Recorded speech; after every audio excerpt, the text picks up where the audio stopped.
سکتا ہے کہ ایسا معاملہ پیش آ سکتا ہے کسی انسان کے ساتھ کہ جس کا آل محمد کی کوئی حدیث ہو ہی نہیں اس پر، ایسا جی بالکل، کیسے ہو سکتا ہے؟ ہاں بالکل، میں آپ کو بتاتا ہوں. دیکھیں میرے بھائی عزیزو، یہ بات سن لو کہ یہ ایک بہت ہی عام شبہہ ہے مجتہدین کے جانب سے، ہوں، اور ایک ان کی چھال ہے، اور ان کی مکر ہے، اور ان کی فریب ہے. وہ یہی کہتے ہیں کہ اگر کسی مسئلے میں حدیث نہیں ہے تو آپ کیا کریں گے؟ تو لازمی بات ہے، جی حدیث نہیں ہے تو آپ کو تقلید کرنی پڑے گی. تو اس لیے تقلید کا طریقہ مشروع ہے. اور یہ آپ کی خدمت میں عرض کروں، یہ کس کی بات ہے؟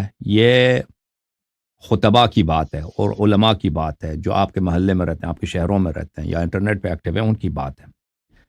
شاید ان لوگوں کو پتہ نہیں ہے، لیکن ان کے اساتید، ان کے مجتہدین کو بخوبی پتہ ہے کہ یہ کتنا ایک باطل بہانہ ہے.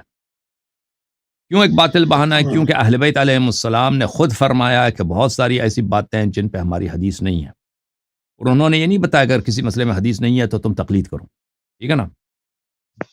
کیونکہ انہوں نے نہیں فرمایا کہ ہر مسئلے میں ہمارا حدیث آپ کے پاس موجود ہے. انہوں نے بلکہ فرمایا کہ ہم آپ کو جانتے ہیں، ہمارے بہت سارے مسئلے آئیں گے آپ کی زندگی میں جس کے متعلق آپ کے پاس حدیث نہیں پہنچی آپ لوگوں کو. تو انہوں نے حل بتایا ہے کہ اس مسئلے میں آپ کیا کریں. ٹھیک ہے نا؟ انہوں نے یہ نہیں بتایا کہ تم تقلید کرو.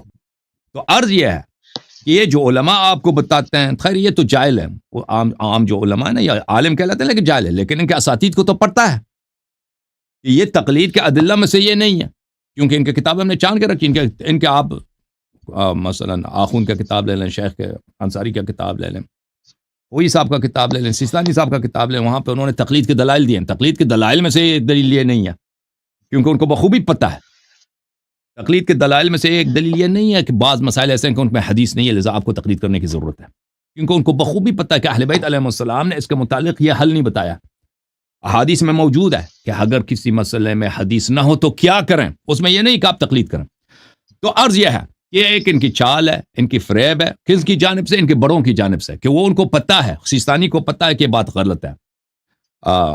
آپ کے نجف کے جو مراجع ہیں ان کو پتہ ہے، قوم کے مراجع کو ان کو پتہ ہے کہ یہ تقلید کے دلائل میں سے یہ نہیں ہے. لیکن جو مڈ لیول کے لوگ ہیں، نیچے لوگ ہیں، جو عالم ہیں لیکن وہ حقیقت میں ان کو کچھ نہیں آتا، وہ اسی کو عوام کو اسی طرح فریب دیتے ہیں. تو اور ان کو شاید وہ خود بھی اسی فریب میں مبتلا ہیں، لیکن یہ ایک چال کے علاوہ، ایک جہالت کے علاوہ کچھ بھی نہیں ہے. اگر کسی مسئلے میں حدیث نہیں ہے تو اس کے متعلق اہل بیت علیہ السلام کا کیا فرمان ہے؟ اس کے متعلق دو فرمان ہیں عزیزوں. ایک یہ ہے کہ وہ چیز جو آپ بچا لائیں گے کیا وہ کسی حرام چیز کی شبیہ ہے یا نہیں ہے. اگر وہ کسی حرام چیز سے بہت ہی شباہت، مماثلت رکھ دیا تو اس کا حکم اس کے احادیث میں بتاؤں گا. لیکن اگر وہ کسی بھی حرام چیز سے شباہت نہیں رکھتی تو پھر اس کا حکم کیا ہے؟ یہ کتاب من لا یضر الفقی، چاپ دار الکتب الاسلامیہ، جزء اول. ملاحظہ فرمائیں یہاں پر صفحہ نمبر 208 میں، روی عن الصادق علیہ السلام انہ قال، امام جعفر صادق علیہ السلام سے روایت ہے کہ انہوں نے فرمایا کل شیء مطلق حتی یرد فیہ نہی، ہر چیز جائز حلال ہے مگر یہ کہ اس میں منع وارد ہو جائے. دنیا میں ابھی ہم اور آپ انٹرنیٹ پہ بیٹھے نا بات کر رہے ہیں، آپ گاڑی میں بیٹھتے ہیں، گاڑی میں سفر کرتے ہیں لاہور سے ملتان تک، بس میں جاتے ہیں، ٹرین میں جاتے ہیں، ہوائی جہاز میں بیٹھ جاتے ہیں، مثلا آپ بیٹھتے ہیں کراچی سے چلتے ہیں یورپ، لندن چلے جاتے ہیں. یہ بہت ساری چیزیں ہیں، حدیث میں نہیں ہے، روایات میں نہیں ہے. تو اگر وہ منع نہیں ہے تو اللہ نے آپ کو کیا کیا ہے؟ آپ کے لیے آزادی دی ہے، وہ آپ کے لیے جائز ابھی انجام دے دو. اگر کسی قرآن کی آیت میں، اہل بیت علیہ السلام کی روایت میں نہیں ہے کہ یہ چیز حرام ہے تو وہ تمہارے لیے جائز ہے. یہ پہلی حدیث. اس کے بعد والی حدیث ملاحظہ فرمائیے،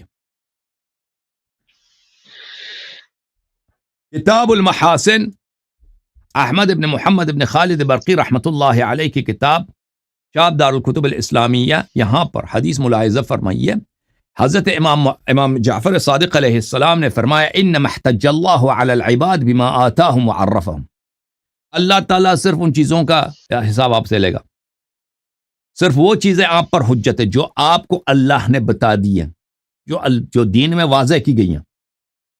جو اگر کسی مسئلے پہ آپ اس میں کوئی حکم نہیں آیا تو آپ کا قصور ہی نہیں ہے بھائی، اللہ نے وہ آپ کو معاف کر دیا بھائی. اگر کوئی چیز ایسی ہے اس کے حدیث مثلا آپ تک نہیں پہنچی، نہیں کتابوں میں نہیں ہے، روات سے مثلا تقیہ کی وجہ سے کسی کتابیں جل گئیں، جو بھی ہے، اس میں کوئی اہل بیت علیہ السلام خود خاموش رہے، خاموشی اختیار کی، انہوں نے بیان نہیں فرمایا، مناسب نہیں سمجھا، تو آپ پہ حجت نہیں، آپ کو اس کا حساب نہیں لیا جائے گا. اوکے، پھر مزید آپ کی خدمت میں عرض کریں.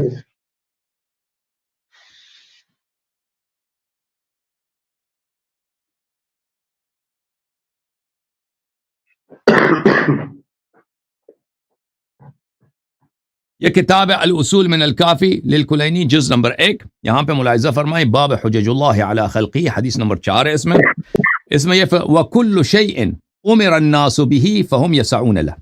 اللہ تعالیٰ نے جن چیزوں کا آپ کو حکم دیا ہے، اس کا مطلب یہی ہے کہ آپ میں طاقت ہے اس کو بجا لانے کی. یعنی اگر ہمیں نماز کا حکم دیا، روزہ، وضو وغیرہ وغیرہ، یہ ہم بجا لا سکتے ہیں، ٹھیک ہے نا.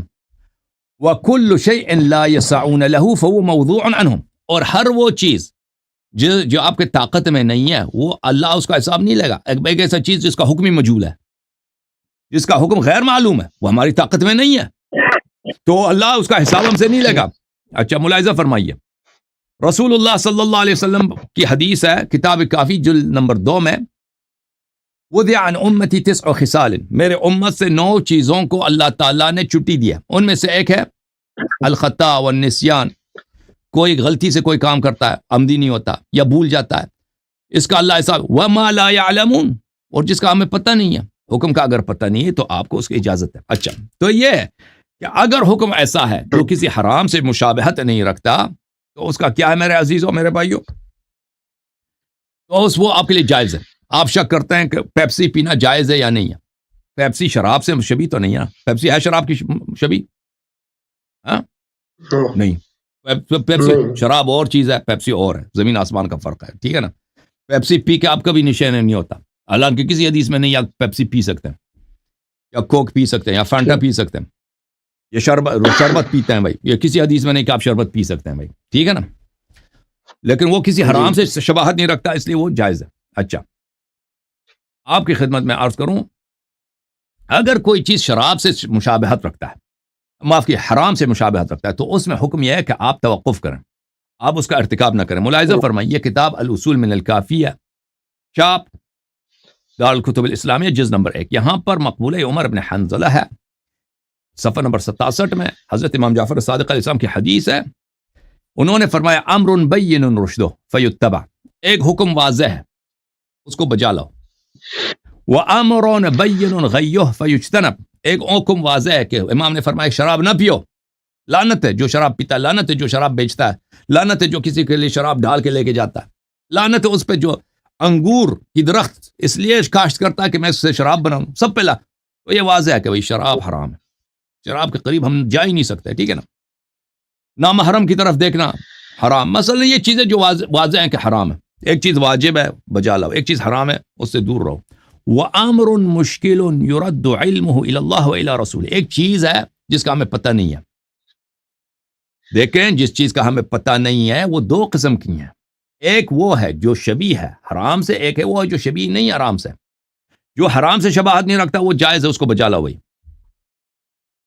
جو حرام سے شبیہ ہے اس کو کہہ دو یہ مجھے معلوم نہیں ہے، میں اس کو بجا نہیں لاتا ابھی، جب تک میرے امام مجھے نہیں بتائیں گے، جب تک امام زمانہ علیہ السلام کا ظہور نہیں ہوگا. اس زمانے میں تو امام علیہ السلام غائب نہیں تھے، امام جعفر صادق علیہ السلام تھے اس زمانے میں، لیکن ابھی ہمارے زمانے میں امام علیہ السلام غیبت میں، تو جب تک ہمارے پاس حجت نہیں آتا اللہ کی جانب سے، ہم اس کو بچا نہیں لائیں گے. قال رسول اللہ صلی اللہ علیہ وآلہ وسلم، امام جعفر صادق علیہ السلام نے فرمایا کہ میرے نانا رسول خدا صلی اللہ علیہ وآلہ وسلم نے فرمایا حلال بین و حرام بین و شبہات بین ذالک، حرام ہے واضح، حرام ہے واضح، اور اس کے درمیان کچھ شبہات بھی ہیں.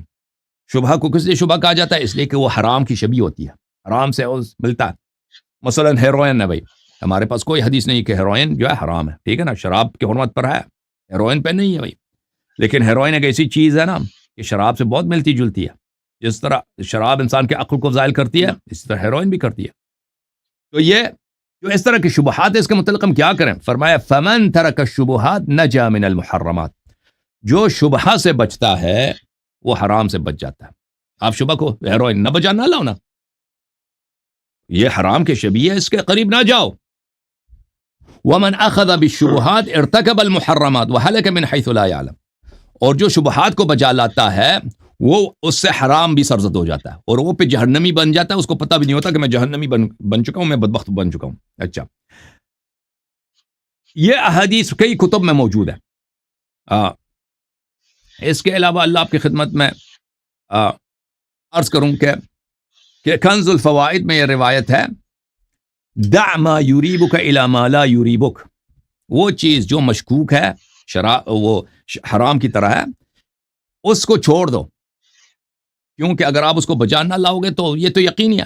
ابھی میرے پاس ہیروئن ہے، ٹھیک ہے نا، ہیروئن کی حرمت پر میرے پاس کوئی حدیث نہیں ہے، لیکن ہو سکتا ہے یہ حرام ہو کیونکہ یہ شراب کے بہت قریب ہے. تو اگر میں نہ ہیروئن استعمال نہ کروں، یہ تو یقیناً میں نے اچھا کام کیا ہے. اللہ تو مجھے حساب تو نہیں لگا کہ ہیروئن کیوں تم نے نہیں پیا. بھائی اگر میں پی لوں تو ہو سکتا ہے کہ میں ہلاک ہو جاؤں، میں جہنمی بن جاؤں. تو فرمایا دع ما یریبک الی ما لا یریبک، مشکوک کو چھوڑ کر یقینی کی طرف چلے جاؤ.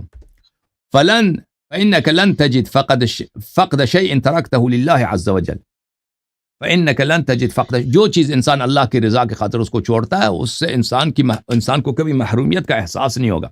اچھا، وہ اس کے علاوہ بھی اور روایات ہیں. تو عرض یہ ہے میرے عزیز، اب آتے ہیں اس بات کی طرف. پہلی بات یہ ہے کہ اہل بیت علیہم السلام نے خود کہا ہے کہ آپ کی زندگی میں ایسی باتیں پیش آئیں گی جس کے متعلق آپ کو حدیث نہیں ملے گا، ٹھیک ہے نا، بتایا یہ.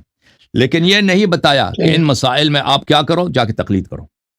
ان مسائل میں بتا دیا کہ اس کا راہ حل کیا. ابھی جو مسئلہ بتایا جاتا نا، عورت ہے، اس کی وہ بنتی نہیں ہے، نسل نہیں بنتی، پریگننٹ نہیں ہوتی، وہ جا کر مثلا کسی اجنبی عورت کا جو ہے ایگ لے کے اس کو اپنے شوہر کے اسپرم کے ساتھ، منی کے ساتھ ملا کے اپنے رحم میں رکھ دیں.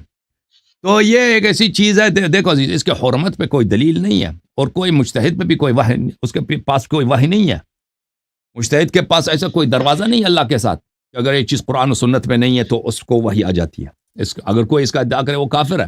لیکن ایک ایسی چیز ہے کہ میرا عرض یہ ہے کہ وہ اسی شبہات میں سے کہ جن میں رکنا ضروری ہے، جن میں رکنا ضروری ہے کہ انسان رک جائے. بھائی یہ واجب تو نہیں کہ بہت ساری دنیا میں لوگوں کے پاس اولاد ہے، وہ تمنا ان کی یہ ہوتی ہے کاش ہماری اولاد نہ ہوتی.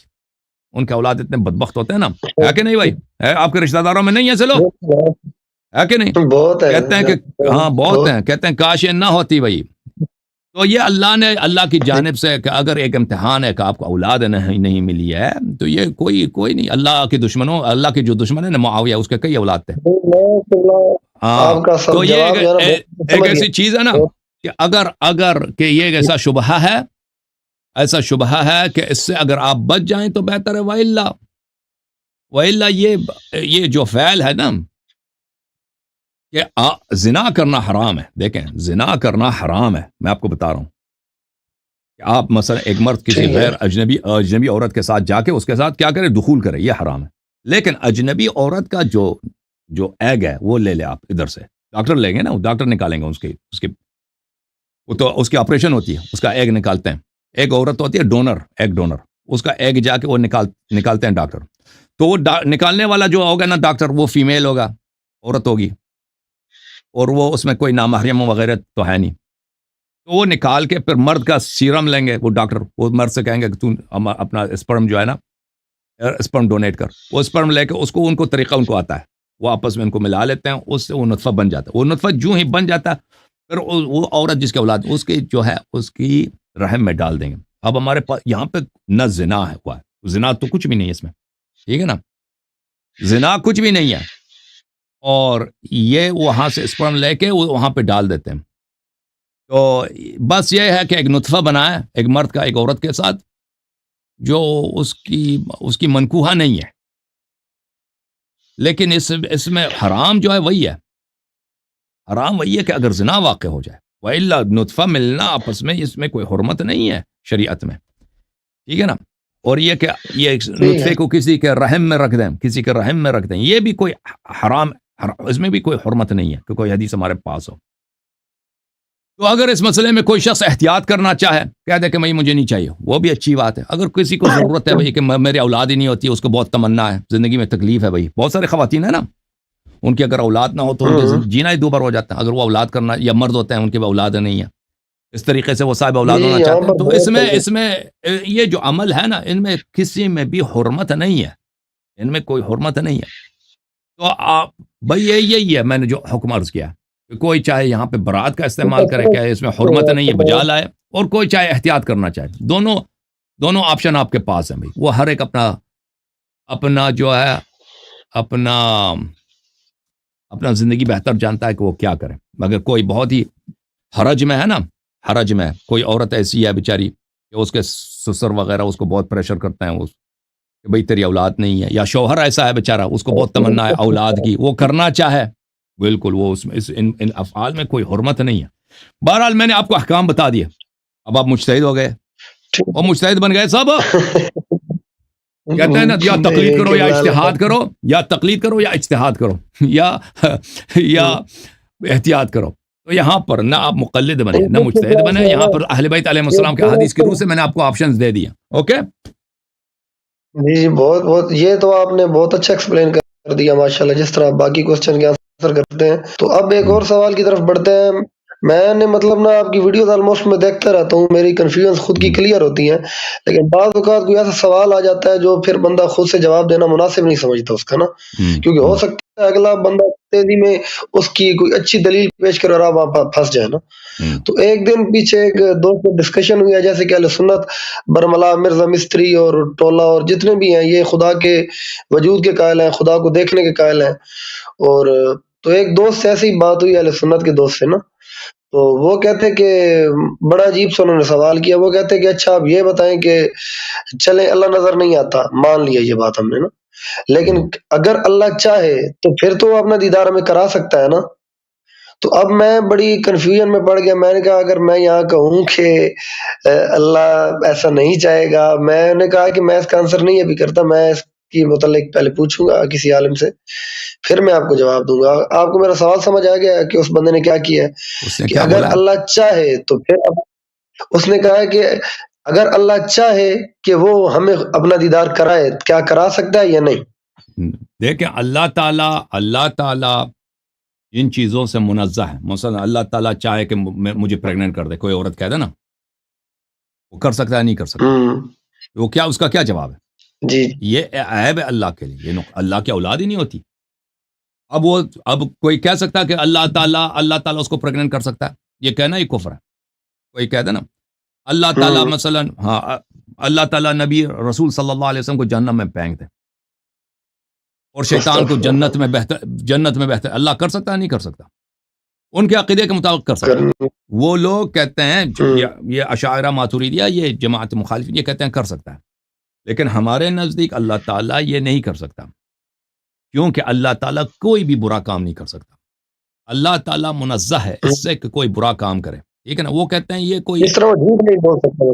ہاں جس طرح وہ کہتے ہیں جھوٹ بولنا, یہ جو ہے نا یہ اللہ جھوٹ بول سکتا ہے, لیکن ہم اس کو جھوٹ نہیں کہیں گے.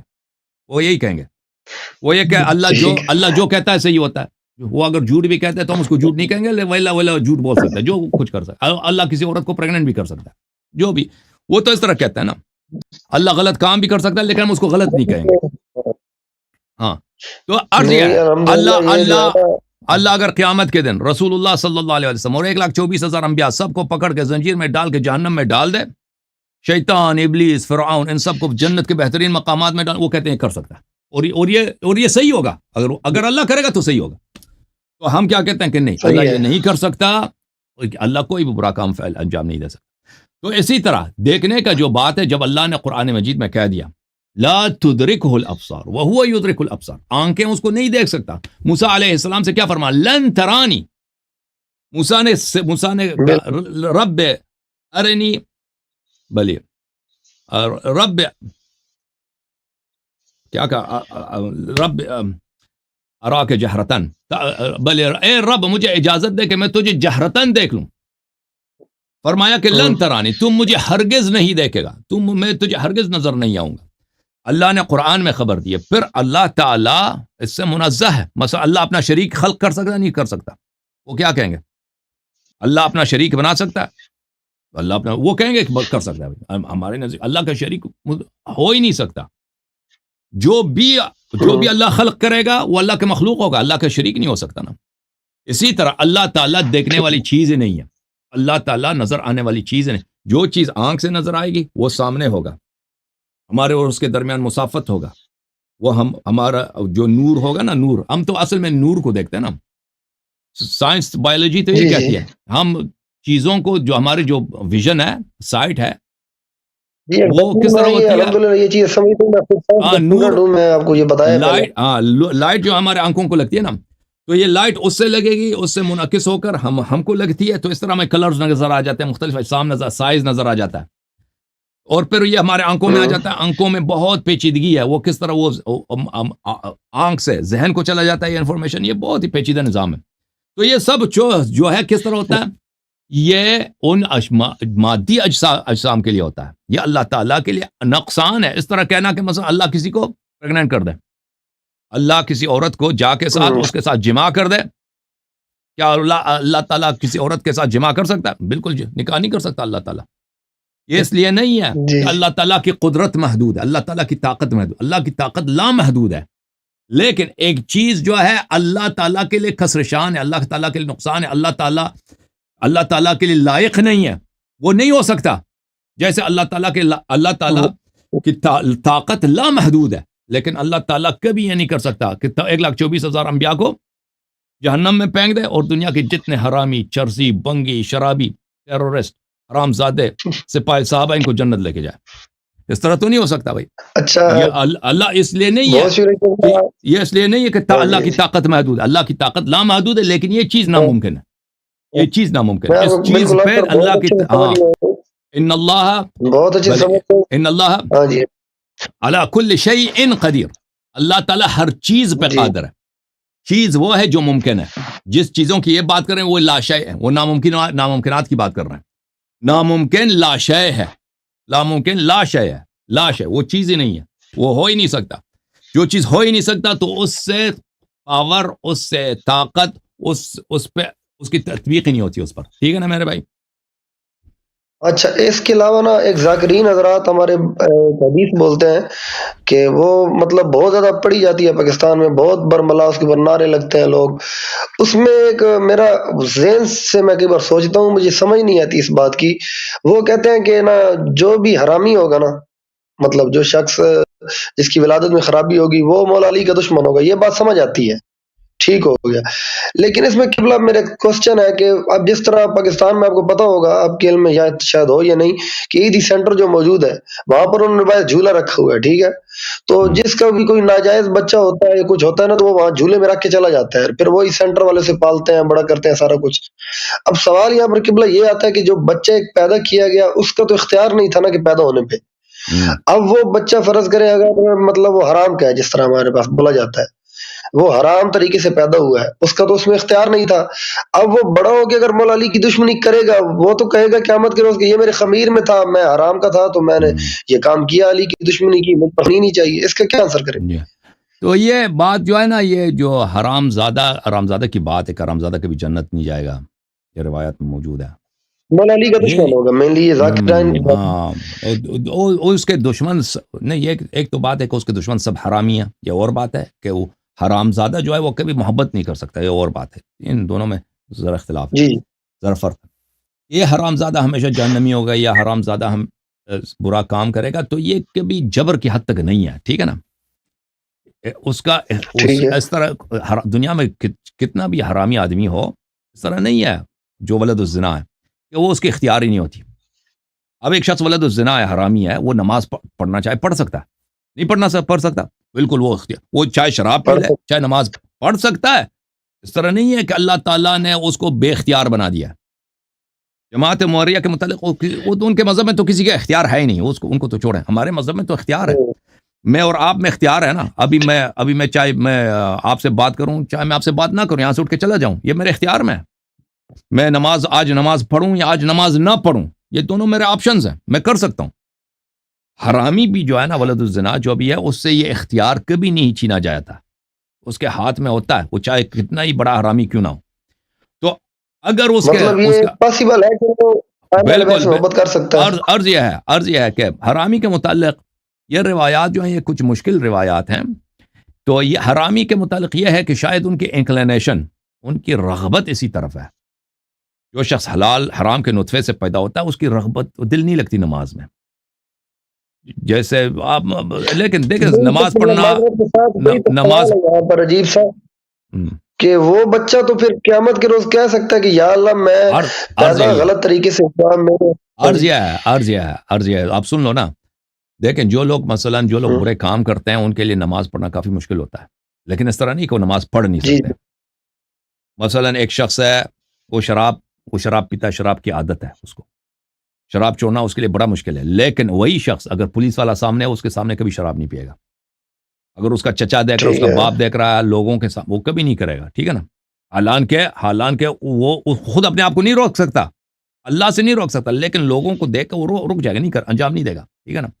تو اسی طرح لیکن اس میں کیا ہے, رغبت ہے, اس میں میل کشش ہے, اس کے باطن میں ایک کشش ہے, لیکن ہمیشہ اس کے اختیار ہے. اسی طرح حرامی جو ہے ہو سکتا ہے اس طرح ہو کہ ولد الزنا جو ہے اس میں کشش ہے گناہ کی طرف, بدبختی کی طرف, کیونکہ اس کا نطفہ ہی غلط ہے, لیکن اس میں ہمیشہ اختیار ہوتا ہے. تو جب تک اختیار ہے حساب کتاب صحیح ہے. جب تک اختیار ہے نا کہ آپ نماز پڑھ سکتے تھے, آپ نے نماز نہیں پڑھی. آپ شراب چھوڑ سکتے تھے, آپ نے نہیں چھوڑی. ٹھیک ہے, آپ میں رغبت ہے, لیکن یہ رغبت بھی جو ہے آپ کے والدین کا ظلم ہے, اللہ کا ظلم نہیں ہے. انہوں نے آپ کا جو ہے آپ کے ساتھ وہ ظلم کیا, آپ کی ماں نے ظلم کیا, والدین نے ظلم کیا. لیکن اللہ تعالیٰ نے کبھی آپ کو مجبور نہیں خلق کیا. آپ اگر ایک پولیس والا آ جاتا تو آپ فوراً اس کے سامنے نہ کسی عورت کو چھیڑتے, نہ کوئی شراب پیتے, شراب کا بوتل چھپا لیتے, ٹھیک ہے نا. لیکن اللہ سے آپ نے کبھی حیا نہیں کیا. تو یہ جو حرام زادے ہیں یا ولد الزنا ہیں, اگر وہ اچھا کام کرتا ہے تو بلا شک اللہ تعالیٰ اس کا اجر دے دے گا. اللہ تعالیٰ اس کا اجر دے دے گا. یہاں پر کلیئر ہو جاتا ہے. ہاں, کیونکہ تو عرض یہ ہے کہ ولد الزنا اگر جہنم جاتا ہے تو اس پہ اللہ کا ظلم نہیں ہے, کیونکہ وہ اپنے آپشن سے, اپنے اختیار سے برے فعل انجام دے دیتا ہے, اور یہ برے فعل کبھی وہ مجبور نہیں تھا اس پہ انجام دینے پر, وہ خود اس نے انجام دیا. اوکے, اپنے اختیار سے انجام دے رہا ہے. جی, اپنے اختیار, اپنے آپشن سے انجام دیا, اپنے چوائس سے انجام دیا. اوکے, تھینک یو سر, اللہ آپ کو عزت دے.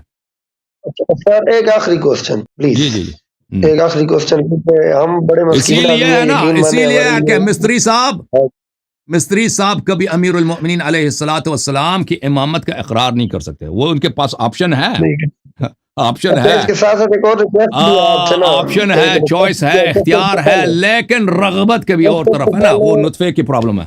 جی پہلے ایک اور ریکویسٹ ہے آپ سے نا. جی سر, جی کہ وہ ریکویسٹ یہ ہے کہ قبلہ جس طرح یہ مستری جو ہے نا, اس کی آپ نے جو ہے نا مطلب ایک گچی پکڑی ہے اور الحمدللہ وہ چیخ رہا ہے, سامنے نہیں آتا لیکن لوگوں کو کہہ رہا ہوتا ہے رافضی بیٹھا ہوا ہے, یہ کر رہا ہے, دوسرے علماء جائیں کہ سامنے ہو, مطلب اس کے اندر مسئلہ ضرور ہے آپ کے متعلق نا, وہ بھونک رہا ہے. ہمارا مقصد بھی یہی تھا کہ وہ بھونکے اور لوگ دیکھیں.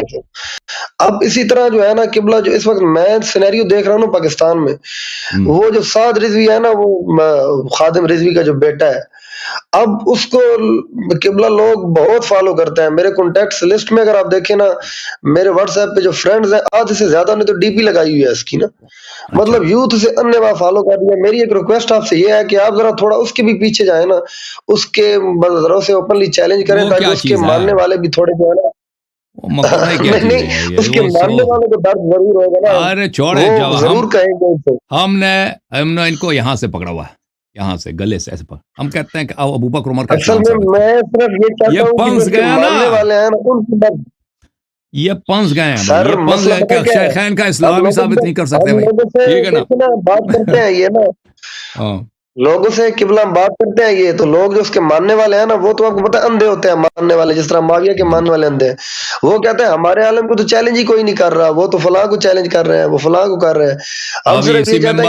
اسی ممبر سے میں مولوی خادم رضوی کو دعوت دے دیتا ہوں کہ انشاءاللہ تبارک و تعالی ہمارے, وہ زندہ ہے, مر گیا خادم رضوی کو اللہ غریق جہنم ہو گیا. ہاں وہ تو جنمی ہو گیا, اللہ نے جان چھڑائی اس سے. اچھا آپ سن لیں اس کا کلپ بنے.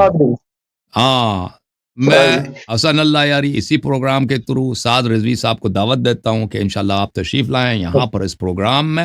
ابو بکر عمر کا آپ اسلام اگر ثابت کریں تو ہم اپنے چینل کا پاسورڈ آپ کو دے دیں گے اور اپنا نام بھی چینج کریں گے غلام عائشہ کے نام پر, اور میں پھر کابل افغانستان کا میں ٹکٹ بناؤں گا, ادھر جاؤں گا تاکہ طالبان مجھے بند سے مجھے کلہاڑے سے قتل کر دیں. آپ نے اگر لیکن ساتھ رضوی صاحب, اگر آپ یہاں پر اس بات کے لیے تیار نہیں, ابو بکر عمر کا اسلام ثابت نہیں کر سکتے, تو پھر انشاءاللہ تبارک و تعالیٰ پتہ چل جاتا ہے کہ آپ کے مذہب میں کوئی حیثیت ہی نہیں ہے, کوئی حقیقت ہی نہیں ہے, اور آپ کے مذہب سے باطل مذہب دنیا میں ہے ہی نہیں, اگر آپ اپنے امام کا اسلام تک ثابت کرنے سے قاصر ہیں. اوکے جناب, صحیح ہے. خوش کر دیا. میرا آخری کوسچن میرا رہتا ہے, یہ تو آپ سے ایک فرمائش تھی میری, وہ اس لیے ضروری ہے کیونکہ اچھا میں جو ہے نا دوسروں کو بھی باری دو نا انجینئر صاحب, اور دوسرے بھی انتظار کرتے ہیں. آخری سوال انشاءاللہ لائد ہو گیا سے قبلہ. خمس ہے نا, مطلب میں اب جس طرح ایک سرکاری ملازم ہوں, میری ایک پے ہے مطلب 90,000 پاکستانی روپیز میں, تو مہنگائی اتنی ہے کہ آلموسٹ وہ پیسے خرچ ہو جاتے ہیں, کئی بار کوئی 2 یا 3 ہزار بچ جاتے ہیں. تو اب خود میرے لیے کیا حکم ہے کہ مجھے خمس اگر دینا ہے تو کیسے دینا ہے, یا خمس میرے پر کب واجب ہوگا, یہ تھوڑا پلیز بتا دیں. تو عرض یہ ہے کہ میں نے خمس کے وجوب کے احادیث جو دیکھے نا بھائی, تو اس میں سے بہت سارے احادیث ہے کہ اہل بیت علیہم السلام نے خمس حلال کر دیا شیعوں کے لیے. ویسے بھی آپ تو غریب آدمی ہیں نا, وہ 2-3 ہزار روپے تو وہ تو کوئی چیز نہیں, اگلے میں 1 مہینہ زیادہ بچ گیا تو اگلے مہینہ خرچ ہوں گے وہ. تو عرض یہ ہے کہ خمس عرض یہ ہے کہ احادیث میں یہ بات بہت کثرت کے ساتھ ہے کہ خمس کو اہل بیت علیہ السلام نے حلال کر دیا.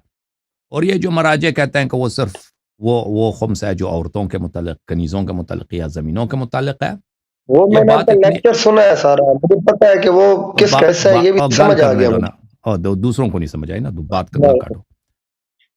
تو جو یہ کہتے ہیں یہ بات, اس بات میں اتنی وزن نہیں ہے, ٹھیک ہے نا. تو لہذا اگر کوئی شخص خمس نہ دے کیونکہ اہل بیت علیہ السلام نے اس کو حلال کر دیا, تو اس کے پاس حجت ہے, کیونکہ اہل بیت علیہ السلام کا فرمان ہے, اور اہل بیت علیہ السلام کے فرمان سے زیادہ حجت, یعنی اللہ کے سامنے صفائی, اس سے زیادہ کوئی ہے نہیں کہ جب حلال کر دیے تو میں کیوں دوں. لیکن جو شخص خمس دینا چاہے تو بلا شک بلا ریب, کیونکہ بہت سارے احادیث میں ہے کہ خمس دیا کرو, تو وہ اس کا خمس دینا بھی وہ فضیلت ہے, احوت ہے, بہتر بات ہے. اگر دے تو اچھی بات ہے, اگر نہ دے تو اس کے پاس صفائی ہے. تھینک یو سر, اللہ آپ کو عزت ہے. یہ خلاصہ کلام ہے. بہت شکریہ. Thank you.